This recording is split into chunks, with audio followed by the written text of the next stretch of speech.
আসসালামু আলাইকুম প্রিয় দর্শক, অন্য মঞ্চের আলাপ চাইতায় আপনাদের সকলকে আমন্ত্রণ জানাচ্ছি। কাজের সময় কাজী, কাজ ফুরলে পাজি। আসিম মুনিরের সঙ্গে মানে পাকিস্তানের ফিল্ড মার্শাল আসিম মুনির, তার সঙ্গে ট্রাম্প সাহেবের ভাব ভালোবাসার বহর দেখে মনে হচ্ছিল আমেরিকা পাকিস্তান যেন জনম জনম কা সাথী। অনেকটা একই অবস্থা বাংলাদেশের ইউনূস মিয়ার সঙ্গে। ক্ষমতায় বসার আগে ইউনূসের ওপর ট্রাম্প সাহেবের সে কি রাগ! ইউনূস ছিলেন তার কাছে অসহ্য। ক্ষমতায় বসার পর ভোল বদল, কি ভাব! ট্যারিফ কমাতে ওই ৩৭ থেকে ২০-তে নামাতে সেটা গোপন চুক্তি হলো। সেই চুক্তিতে আমেরিকার কাছে মোটামুটি দেশ বিক্রি করে দিলেন ইউনূস সাহেব। আর স্বার্থ গুছিয়ে নেয়ার সেই খেলায় কুকুরকে এক টুকরো মাংস ছুঁড়ে দিলে সে যেমন লাফিয়ে মাংসের টুকরোটা মুখে নিয়ে মনিবের পায়ের কাছে এসে লেজ নাড়তে থাকে আনন্দে, বাংলাদেশের সরকারও তেমনটাই করেছে। ছোট্ট এক টুকরো ছুঁড়ে দেয়া মাংস, আর সেটা পেয়ে বাংলাদেশের বর্তমান সরকারের নেতারা লাফিয়েছেন আনন্দে। আমেরিকার সঙ্গে বাংলাদেশের সম্পর্কের সাম্প্রতিক উন্নয়ন নিয়ে প্রধান উপদেষ্টা ডক্টর মোহাম্মদ ইউনূস, পররাষ্ট্র উপদেষ্টা তৌহিদ হোসেন, জাতীয় নিরাপত্তা উপদেষ্টা খলিলুর রহমান আমেরিকার ভালোবাসায় গদগদ হয়ে গিয়েছিলেন। সে আনন্দ চেপে না রেখে বলেছেন বারংবার প্রকাশ্যে। প্রধান উপদেষ্টা ডক্টর মোহাম্মদ ইউনূস বিভিন্ন আন্তর্জাতিক ফোরামে এবং সংবাদ মাধ্যমে বহুবার জানিয়েছেন যে আমেরিকার সঙ্গে বাংলাদেশের সম্পর্ক একটা নতুন উচ্চতায় পৌঁছেছে। বিশেষ করে ছাত্র জনতার অভ্যুত্থানের পর মার্কিন প্রশাসন বাংলাদেশের সংস্কার প্রক্রিয়ায় বড় ধরনের সমর্থনের প্রতিশ্রুতি দিয়েছে। সেই প্রতিশ্রুতির এই নমুনাটার কথায় পরে আসছে। অবশ্য থাম্বনেলে বলেছি, আপনারা হয়তো অনেকেই ধরতে পেরেছেন। এবার পররাষ্ট্র উপদেষ্টা তৌহিদ হোসেন সাহেবের কথা শুনুন। তৌহিদ হোসেন গত কয়েক মাসে একাধিকবার স্পষ্ট করেছেন যে বর্তমান অন্তর্বর্তীকালীন সরকারের সঙ্গে যুক্তরাষ্ট্রের সম্পর্ক আগের তুলনায় অনেক অনেক বেশি সহজ এবং সহযোগিতার। বাংলাদেশের পাশে আমেরিকা পাহাড়ের মতো দাঁড়িয়ে আছে। তিনি জানিয়েছেন মার্কিন প্রশাসন বাংলাদেশের অর্থনীতি পুনরুদ্ধার, প্রাতিষ্ঠানিক সংস্কার এবং গণতন্ত্র পুনর্গঠনে সরাসরি কাজ করবে। ঢাকার মার্কিন দূতাবাসের কর্তারা গত কয়েক মাস ধরে যমুনায়, ক্যান্টনমেন্টে, সুপ্রিম কোর্টের প্রধান বিচারপতির বাড়িতে, অফিসে এতবার গিয়েছেন, এত নির্দেশ দিয়েছেন, এত সন্ত্রাসবাদীদের জেল থেকে মুক্ত করেছেন যে সরকারের গাড়ির ড্রাইভার শুধু নয়, গাড়ির মালিক যে আমেরিকা সেটা বোঝা যাচ্ছে। তৌহিদ হোসেন বলেছেন ডেমোক্রেসি, হিউম্যান রাইটস এবং গভর্নেন্সের ক্ষেত্রে পারস্পরিক সহযোগিতা আরও গভীর হয়েছে। তো এই সেই সহযোগিতার নমুনা আসছি সেই প্রসঙ্গে। তার আগে বলে নিই খলিলুর রহমানের কথা, জাতীয় নিরাপত্তা উপদেষ্টা। তিনি আবার প্রধান উপদেষ্টার পররাষ্ট্র বিষয়ক বিশেষ দূতও বটেন, আবার ওই রোহিঙ্গাদের ব্যাপারে তিনি হাই রিপ্রেজেন্টেটিভ। তো খলিলুর রহমান সম্পর্কের, আমেরিকা বাংলাদেশ সম্পর্কের এই ইতিবাচক পরিবর্তনের কথা বলেছেন উচ্চ কণ্ঠে। তার মতে মার্কিন উচ্চ পর্যায়ের প্রতিনিধি দলের সাম্প্রতিক ঢাকা সফর এবং বাংলাদেশের প্রতিনিধিদের ওয়াশিংটন সফরের মাধ্যমে দ্বিপাক্ষিক সম্পর্কের ক্ষেত্রে আর আস্থার সংকট বলে কিছু নেই। এখন বিশ্বাস আর ভালোবাসার যে সুবাতাস, সেই সুবাতাস বইছে দু দেশের সম্পর্কে, যেটা আগে কোনো দিন ছিল না। কিন্তু এরা সবাই ভুলে গেছেন বড়র পিরিতি বালির বাঁধ, ক্ষণে হাতে দড়ি ক্ষণিক চাঁদ। চাঁদ পেতে না পেতেই দড়ি বাঁধার প্রক্রিয়া ভালোভাবেই শুরু করে দিল আমেরিকা। আমেরিকার সবচেয়ে বড় মিত্র বলে যাকে ধরা হচ্ছিল, সেই পাকিস্তানের সঙ্গে নতুন প্রেমে হাবুডুবু খাওয়া বাংলাদেশের হাতেও দড়ি পড়ল। গোলাম বানাবার খেলা গুছিয়ে নেওয়ার পর, মানে বাংলাদেশের কাছ থেকে যেসব জিনিসগুলো নেয়ার সেগুলো নেয়ার পর এবার লাথি কষাবার পালা। পাকিস্তান বাংলাদেশ দুই ভাইয়ের পশ্চাৎ দেশে কোষে দুই লাথি লাগিয়েছে আমেরিকা। ভিসা বন্ধের মার্কিনী সিদ্ধান্তকে যদি লাথি মারা বলা হয়, বেশি বলা হবে কি? কেন বেশি বলা হবে না, সেই আলোচনায় আসছে। বাংলাদেশ সমেত ৭৫টা দেশের নাগরিকদের ভিসা বন্ধ করেছে আমেরিকা। এই তালিকায় পাকিস্তান সমেত মার্কিন ব্লকের অন্তর্ভুক্ত বেশ কিছু মুসলিম দেশকে রাখা হয়েছে। অথচ ভারতের ক্ষেত্রে বিধিনিষেধ দেয়নি আমেরিকা, শ্রীলঙ্কার ক্ষেত্রে দেয়নি। কেন এমনটা হলো? একটু ভাঙতে হয়। সম্প্রতি মার্কিন যুক্তরাষ্ট্র বাংলাদেশ সমেত বিশ্বের ৭৫টা দেশের নাগরিকদের জন্য ইমিগ্র্যান্ট ভিসা মানে স্থায়ীভাবে বসবাসের ভিসা দেওয়ার প্রক্রিয়া স্থগিত করার ঘোষণা দিয়েছে। এটা ডোনাল্ড ট্রাম্প প্রশাসনের অভিবাসন নীতির একটা বড় অংশ। এই সিদ্ধান্তের মূল কারণ কি? মার্কিন স্টেট ডিপার্টমেন্টের মতে এই ৭৫টা দেশের নাগরিকরা যুক্তরাষ্ট্রে গিয়ে আর ফেরার নাম করেন না বেশিরভাগ। তারা সেখানে থেকে যান, সে দেশের জনকল্যাণমূলক যেসব তহবিল থাকে, ওয়েলফেয়ার, পাবলিক বেনিফিটস, তার ওপর নির্ভর করে বসে থাকেন। একে বলা হচ্ছে পাবলিক চার্জ নীতি। অর্থাৎ যুক্তরাষ্ট্র চায় না এমন কেউ অভিবাসী হয়ে আসুক যারা ভবিষ্যতে সে দেশের ট্যাক্সের টাকার উপর বোঝা হয়ে দাঁড়াবে। এই যে নতুন নীতি, এটা কার্যকর হতে চলেছে আজ থেকে ১ সপ্তাহ নেই, তার মধ্যেই এটা কার্যকর হতে চলেছে ২১শে জানুয়ারি ২০২৬ থেকে। এই সিদ্ধান্তের ফলে বাংলাদেশের কি কি সংকট হতে পারে একটু দেখা যাক। বড় ধরনের সংকট কিনা। প্রথমত, পরিবার পুনর্মিলন বন্ধ।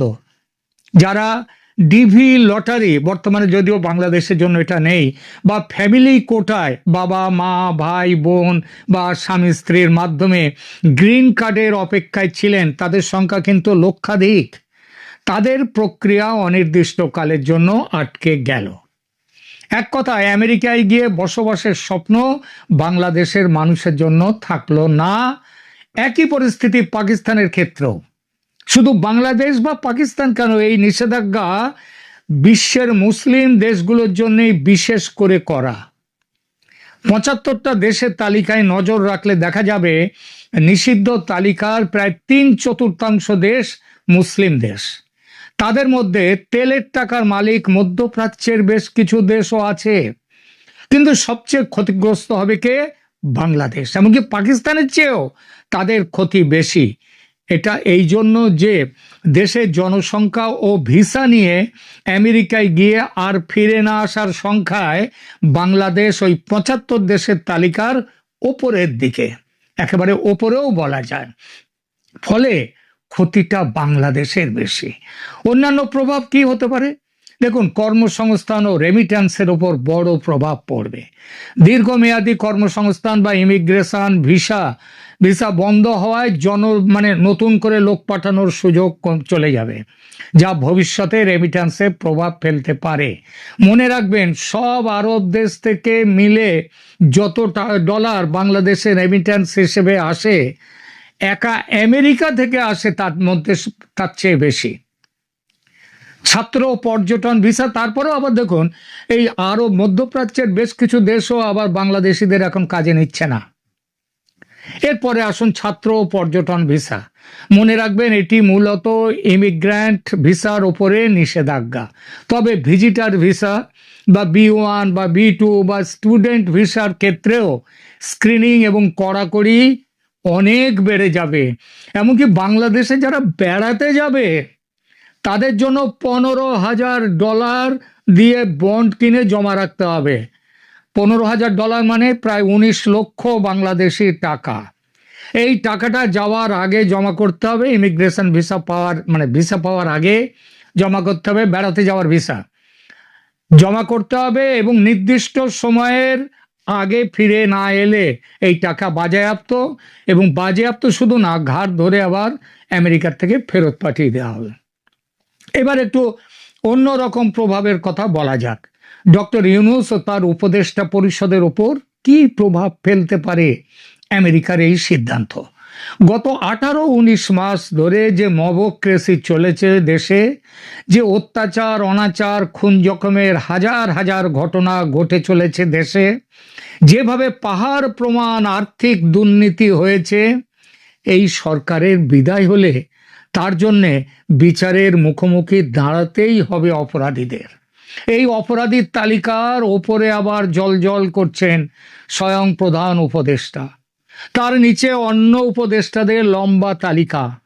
ইন্ডেমনিটি নিয়ে রেখেছিলেন যাতে বিচারের মুখোমুখি না হতে হয়, কিন্তু সেই ইন্ডেমনিটি যে কাজ দেবে না সেটা সবাই জানে, কারণ এর আগেও ইন্ডেমনিটি দেওয়ার পরে অন্য জমানায় সেই ইন্ডেমনিটি গ্রাহ্য হয়নি।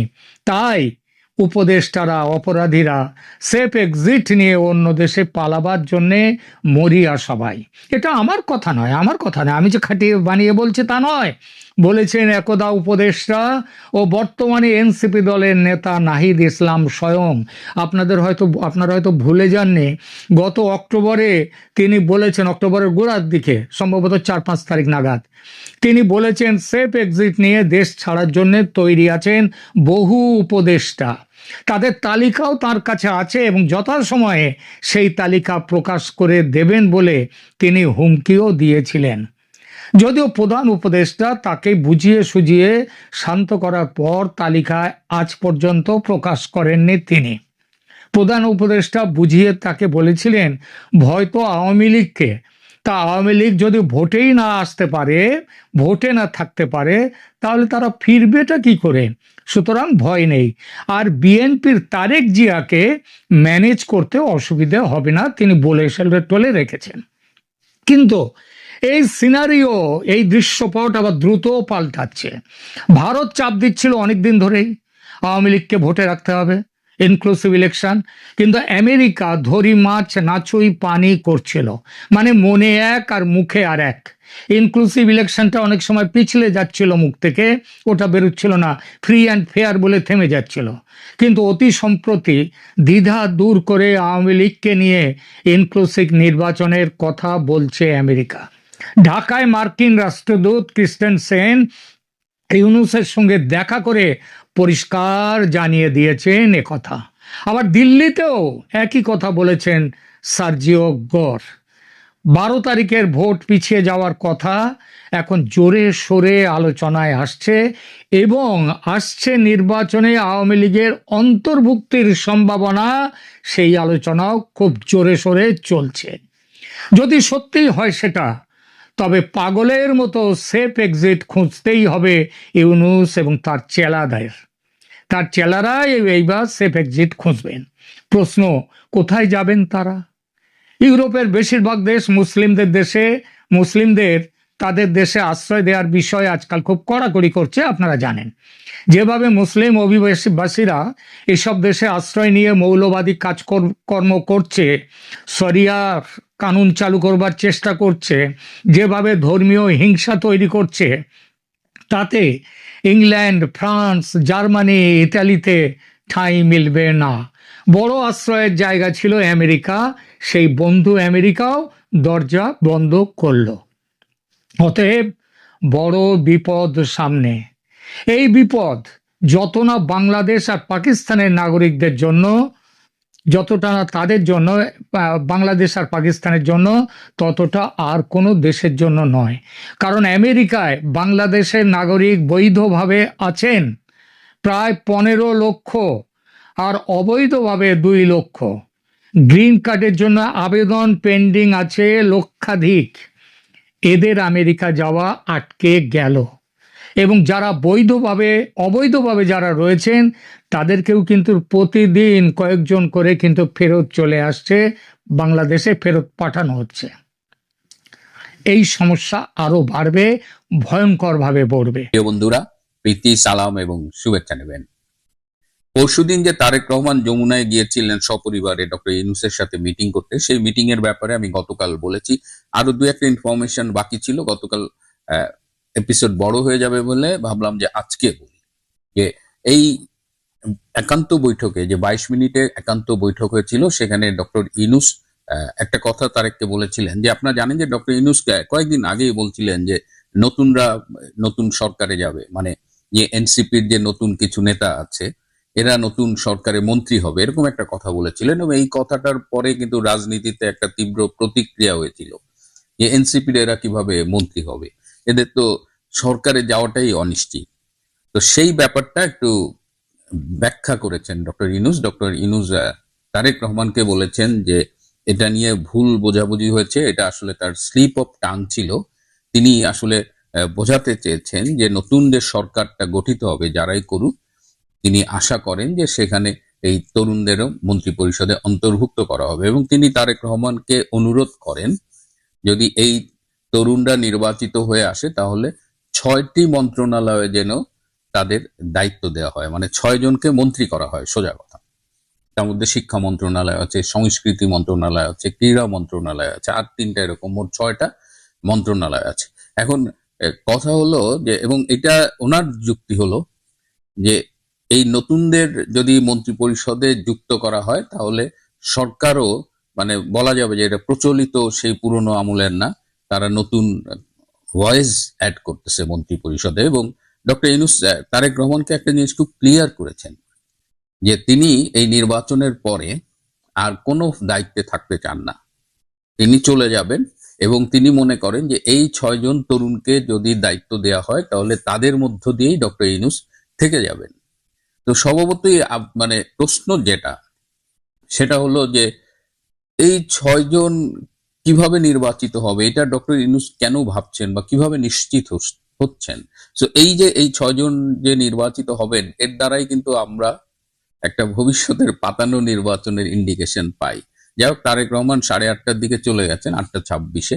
5 জন উপদেষ্টা গিয়েছিলেন যমুনায় তারেক রহমানের সাথে মিটিং করতে, কিন্তু তারেক রহমান এগ্রি করেননি। পরে তিনি ডিনার করেছেন, যেহেতু একটা ফ্যামিলি ইনভাইটেশনও ছিল, তারেক রহমানের পরিবার গিয়েছিল, আবার ডক্টর ইউনূসের মেয়ে দিনা ইউনূসও ছিলেন। তো এই যেটা বলছিলাম যে নির্বাচনটা পাতানো হবে কিনা, এবং অনেকেই মনে করছেন যে এই আজকেও একটু আগে ফোন পেলাম বাংলাদেশ থেকে, একজন ফোন করলো যে এখন বাংলাদেশে তারেক রহমানের যে স্ট্যাটাস, তাতে মনে হয় যে তিনি ডিফ্যাক্টো প্রাইম মিনিস্টার, মানে তিনি প্রাইম মিনিস্টার হতে যাবেন আর কি, এরকম একটা অবস্থা। তো যেটা আশঙ্কা করছে যে ডক্টর ইউনূস এবং এরা মিলে ডক্টর এই তারেক রহমানকে এমন একটা ধারণা দিচ্ছে যে সে তো প্রাইম মিনিস্টার হচ্ছেই। এবং এই বৈঠকেও ডক্টর ইউনূস বলেছেন যে এখন আমার উপরে যে প্রেশার গুলো আমি দেখছি, আপনার উপরেও কিন্তু এই সেম প্রেশার আসবে, তার মানে আপনি প্রাইম মিনিস্টার হতে যাচ্ছেন। আবার ওদিকে বলছেন 6টা মন্ত্রী ছাড়তে হবে। এই 6 জন আবার কারা? আমি ধারণা করি এনসিপি 6 জন, তারা জিতবেন এটা আবার ডক্টর ইউনূস কিভাবে জানেন বা ধারণা করেন। সো এই জায়গা থেকেই মানে সন্দেহগুলোর উদ্রেক হয়। এবং আরো যে বিষয়টা হলো সেটা হলো যে জামাত ইসলামের ভূমিকা নিয়ে আলোচনা চলছে। জামাত কিন্তু ঠিক করেছে যে 160 থেকে 170টা আসন তারা টার্গেট করেছে, যে সেই আসনগুলোতে তারা ফাইট করবে এবং তারা জিতবে। এবং এই ফাইটের জন্য তারা যে কৌশলগুলো ঠিক করেছে, এই কৌশলগুলো আমরা বিচ্ছিন্নভাবে এই একবার এটা শুনি একবার ওইটা শুনি, কিন্তু আমরা যদি সবকিছু সামারাইজ করি তাহলে আমরা বেশ দেখতে পাই যে তারা, দেখেন এই যে এবার প্রবাসীদের ভোটার করা হচ্ছে, এবং তারা কয়েকটা দেশে, বিশেষ করে মিডল ইস্ট কান্ট্রিজে তারা এই মানে একদম খুব টার্গেটেড ওয়েতে তারা ভোটার বানিয়েছে। সেই ব্যালট পেপারে যে ঠিকানা ব্যবহার করেছে সেটাও তাদের নিয়ন্ত্রণে। অর্থাৎ এই সব দেশে এই যে ব্যালট পেপারে যে ভোট দেবে প্রবাসীরা, এই সব ভোট টোটাল জামাত কন্ট্রোল করতেছে। তার মানে এই যে শোনা যায় যে 5 লাখ নাকি ভোটার রয়েছে প্রবাসে, কিন্তু কেউ কেউ বলছে এই সংখ্যাটা অনেক বেশি। যাই হোক, এটা নিয়ে একটা লুকোচুরি চলতেছে, এবং এই জামাত এইভাবে প্রবাসীদের একটা বড় অংশের ভোট অলরেডি ম্যানিপুলেট করছে। তারা সেইভাবেই প্ল্যান করে ভোটার বানিয়েছে। 1 কোটির বেশি প্রবাসী আমরা বিদেশে আছি। আমি নিজেও এটা প্রয়োজন অনুভব করিনি, কিন্তু জামাত তাদের টার্গেট ভোটারদের নিয়ে ভোটার করে আবার সেই ব্যালট পেপার যেন তাদেরই ঠিকানায় যায় সেই ব্যবস্থা পর্যন্ত করেছে। এবং এই টোটাল প্রক্রিয়ার সাথে বাংলাদেশের নির্বাচন কমিশনও জড়িত। কারণ নির্বাচন কমিশন যখন দেখে যে এক ঠিকানায় 100, 200, 300 ব্যালট পেপার যাচ্ছে, তখন তো তাদের সেখানে একটু সন্দেহ করা উচিত ছিল, কিন্তু তারা এটা করেনি। স্থানীয় দূতাবাসদের দিকেও অনেকে অভিযোগের আঙ্গুল তুলছে। আরো একটা কৌশলের কথা আজকে শুনলাম যে জামাত যে 160 থেকে 170টা আসন টার্গেট করেছে, বাকি আসনগুলো তারা ছেড়ে দেবে এবং অধিকাংশ আসনই তারা ধারণা করে যে বিএনপি জিতবে বা অন্য দলের প্রার্থীরা জিতবে। এই 160 থেকে 70 আসনে এই যে 20 তারিখের পরে যখন নির্বাচনী প্রচারণা শুরু হবে, তখন তারা কি করবে, এই যে টার্গেটেড সিট এইখানে তারা ব্যাপক রকমের গন্ডগোল শুরু করে দিবে এবং তারা প্রত্যেক আসনে বিএনপি এবং প্রতিপক্ষের 40 থেকে 50 জন নেতার একটা তালিকা করেছে এবং তারা ঠিক করেছে যে এইসব নেতাদের বিরুদ্ধে তারা মামলা দেবে, বিভিন্ন ধরনের মারামারি করবে বা বিভিন্ন ঘটনা ঘটে এইসব নেতৃবৃন্দের বিরুদ্ধে মামলা দেবে এবং তাদের অনেককে গ্রেপ্তার করাবে অথবা দৌড়ের উপর রাখবে। যখন দেখা যাবে যে একটা দলের বড় বড় নেতারা মামলা খাচ্ছে, পালিয়ে বেড়াচ্ছে, তখন সেই মেসেজটা কিন্তু অন্যদের মধ্যেও ছড়িয়ে যাবে। তো জামাত এই কারণে প্রশাসন, আইন শৃঙ্খলা বাহিনীর একটা অংশ, সেনাবাহিনীর একটা অংশ, এই সব মিলে তারা এই প্ল্যানটা করেছে। সুতরাং 20 তারিখের পরে দেখবেন যে এই 160-70টা আসনে জামাতের আচরণ কিন্তু টোটাল চেঞ্জ হয়ে গেছে এবং তারা প্রতিপক্ষের বিরুদ্ধে মানে একদম ঝাঁপায় পড়বে এবং তাদের আইনিভাবে হয়রানি করে এলাকা ছাড়া পর্যন্ত করার চেষ্টা করবে। সো এইভাবে তাদের কাছে এবার সিম্পল মেজরিটি চাই তাদের টার্গেট। এছাড়া তো অন্য বিষয়গুলো আপনারা জানেনই, তারা নারীদের কিভাবে টার্গেট করেছে। সামাজিক যোগাযোগ মাধ্যমে আমরা দেখছি নারীদের কাছে কোরআন শরীফ নিয়ে যাচ্ছে, নারীদের কাছে ধর্মের কথা বলছে, নারীদের এনআইডির ছবি তুলতেছে, আবার সামগ্রিকভাবে তারা ধর্মের অপব্যবহার করছে। ধর্মকে নির্বাচনে ব্যবহার করার ব্যাপারে স্পষ্ট নিষেধাজ্ঞা আছে আমাদের নির্বাচনী আচরণ বিধিতে, কিন্তু এগুলো তারা মানছে না। এর বাইরে যারা আওয়ামী লীগের ভোটারদের টার্গেট করেছে, নানা রকমের প্রলোভন, ভয়ভীতি দেখাচ্ছে এবং তারা প্রয়োজনের টাকা পয়সা খরচ করছে, যার যা লাগে, মানে নির্বাচনী আচরণ বিধির সবকিছু তারা অমান্য করছেন বলা যায়। এবং তারা এইভাবে ক্ষমতাটা দখল করতে চাচ্ছে এবং তারা বিএনপি, তারেক রহমান সবাইকে তারাও একটা ধারণা দিচ্ছে যে বিএনপিতে ক্ষমতায় আসতেছেই, কিন্তু তলে তলে জামাত ক্ষমতায় যাবার জন্য, নির্বাচনে জয়লাভ করার জন্য সবকিছু করছেন। এবং এখানে $1,000,000 প্রশ্নটা হলো যে ডক্টর ইউনূস কি চাইছেন। এবং আপনারা কয়েকদিন ধরে দেখছেন যে আমাদের সেনা প্রধান জেনারেল ওয়াকার খান একদম চুপ, তিনি কোথাও নেই। তিনি আসলে কি চাইছেন? জামাত, ডক্টর ইউনূস, জেনারেল ওয়াকার খান, এই ত্রয়ী মিলে বাংলাদেশের আগামী 12ই ফেব্রুয়ারির নির্বাচন যদি সেটা অনুষ্ঠিত হয়, আমি আবারও বলছি এই নির্বাচন অনুষ্ঠিত না হবার সম্ভাবনা এখনো রয়েছে। এবং আজকেও আমাকে একজন ঢাকার থেকে বললেন যে বাংলাদেশে এমন একটা গুমোট পরিস্থিতি বিরাজ করছে, তাতে সবাই ধারণা করছে যে কিছু না কিছু ভয়াবহ একটা ঘটতে পারে। আমাদের সতর্ক থাকতে হবে। জামাত নির্বাচন নিয়ে ম্যাসিভ ইঞ্জিনিয়ারিং করছে এবং তার সাথে কারা কারা রয়েছে এটা আপনারা আরো টের পাবেন। আবার ওদিকে ডক্টর ইউনূস তারেক রহমানের সাথেও খেলছেন কিনা সেটিও দেখবার বিষয়। প্রিয় বন্ধুরা, আজ এ পর্যন্তই।